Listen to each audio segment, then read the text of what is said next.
పళ్ళు నాలుక ఈ రెండు కలిసి సహజీవనం చేస్తుంటాయి, నోట్లో ఎప్పుడూ కలిసే ఉంటాయి.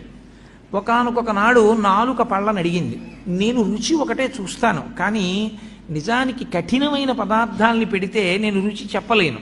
ఓ పాలకాయలని చేస్తారు, అవి నేను చప్పరించలేను, కానీ మీరు పాపం కష్టపడి వాటిని నవిలి గుండ చేసి నా మీద పెడతారు. నేను చక్కగా ఇంత రుచిగా ఉందని దాని రుచి చూసి లోపలికి తోస్తూ ఉంటాను.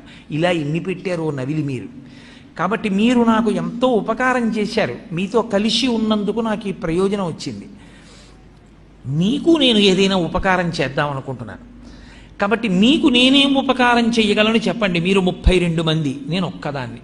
32 మంది కలిసి నాకు ఒకదానికే ఉపకారం చేస్తున్నారు ఇన్నాళ్ళ నుంచి.